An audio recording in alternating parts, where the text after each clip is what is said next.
ասել ձեզ։ Մի հատ կարճ փորձենք անդրադարձ կատարենք ու հասկանանք, թե ինչ ուզում անի այսօր մեր, չգիտեմ, թույլ բռնապետիկը, այսպես կարելի ասել։ Նա երևում է օրինակա վերցրել, չգիտեմ, Կիմ Չեն Ին, Սադամ Հուսեյն, Ադոլֆ Հիտլեր, չգիտեմ, ումից է օրինակ վերցրել, ինչ է կարդացել, մի քանի բան է կարդացել ու հիմա փորձում է այդ բռնապետության օրինակով Հայաստանը դարձնի բռնապետական երկիր։ Նիկոլ Փաշինյան, ուզում եմ դիմեմ քեզ ու ասեմ, որ քո մոտ հաստատ չի ստացվելու։ Իզուր ջանքեր մի գործադրի, առողջությունը տեսչացնելու, հետո անմեղսունակի կարգավիճակով փորձես ազատվես դավաճանի խարանից։ Չի կարելի նման բաներ անել։ Իսկ այն ինչ այսօր կատարվում է, դա մարդը գիտի էլ ինչ բնութագիր տա։ Արգելում է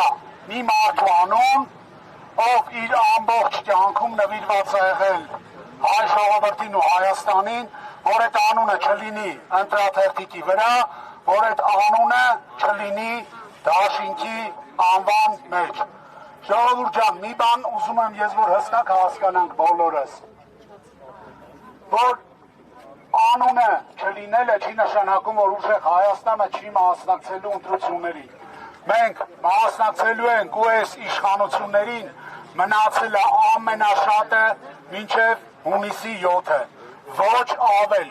Ինչ ուզում է Նիկոլ Փաշինյանն անի, ոնց ուզում է անի, ժողովուրդը իր ձայնը բարձրացնելու է։ Մեզ հնարավոր չի ոչ մի կերպով լրացնել հայ ժողովրդին ուղղակի հնարավոր չի։ Ում պատվերն ինքը ուզում է կատարի, ուզում է Ալիևի, ուզում է Էրդողանի, կապ չունի։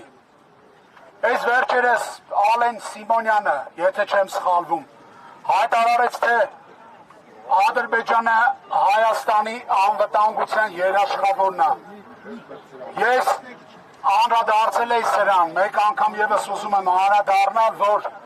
Ալեն Նիկոլ Փաշինյան, Ադրբեջանը մաքսիմում կարա ձեր անվտանգության երաշխավորն լինի, քանի որ դուք այս տարիների ընթացքում Հայաստանի Հանրապետությունում չեք ներկայացրել հայ ժողովրդի շահերը։ Դուք բացառապես եղել եք Հայաստանում Ադրբեջանի ու Թուրքիայի դեսպաններ։ Դուք կատարել եք նրանց կամքը, նրանց թելադրանքով երկիրը հասցրել է ծանր վիճակին։ Լավ, ոնց կարաք դուք կոչվեք հայ ու ուրանաք այն տղերքին, ովքեր իրենց արան գնով գնացին հայրենիքը պահելու, ոնց։ Դուք ձեզ հայ զգում եք, ժողովուրդը ձեզ հայ չի համարում, հավատացեք։ Գնացեք գյուղեր դիմափոխված, չգիտեմ, շորերը փոխած, դեմքներիդ մասկա հակած ու տեսեք այն ամենավերջի հայհոյանքներով ոնց են ձեզ դիմավորելու, ձեր անունները լսելուց։ Մարդկանց մեջ վախի մթնոլորտ մտցնելով ձեզ թվում է, թե դուք կարաք իշխանություն պահեք, լավ միջև ամսի 7-ը, բա հետո չեք մտածում, որ հետո այս երկրում դեռ դուք ապրելու եք։ Ժողովուրդ ջան, ես խնդրում եմ բոլորին ոչ մի ձևով նման փոքրիկ անհեթեթ իշխանության քայլերից չվհատվել։ Մենք գնալու ենք մինչև վերջ։ Հունիսի 8-ին Հայաստանը ունենալու է ուժեղ Հայաստան։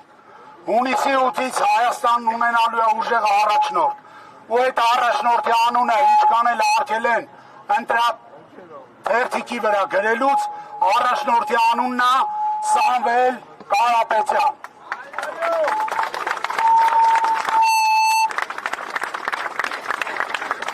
Ժողովուրդ ջան, մենք բոլորս ունենք մի նպատակ՝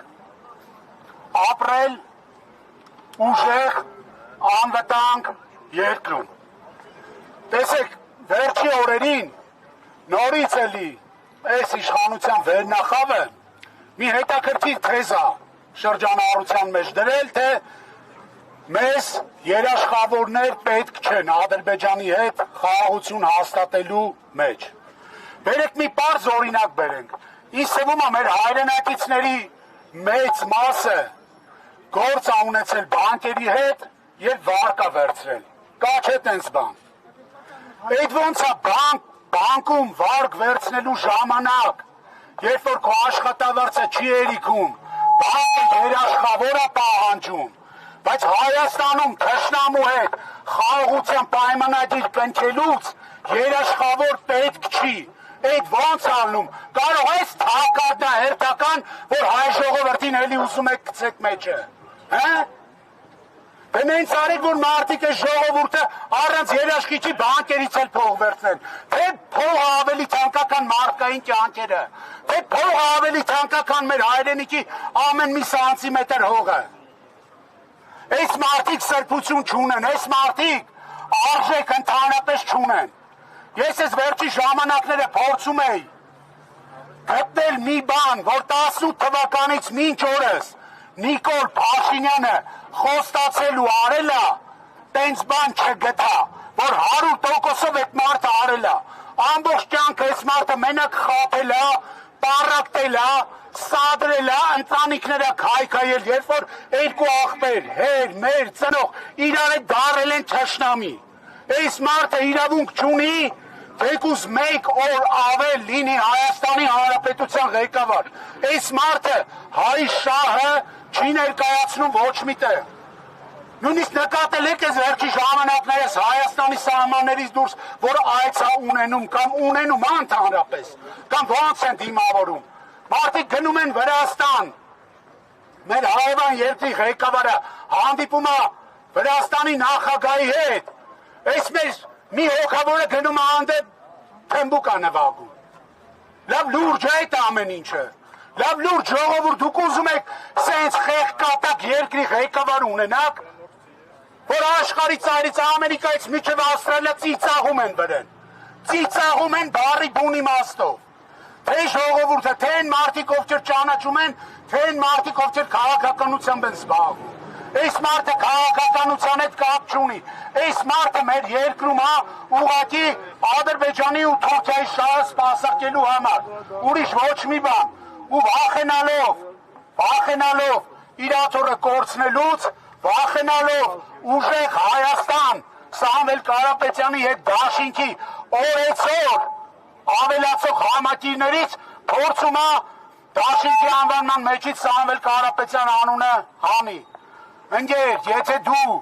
մարդու շողքից ես վախենում,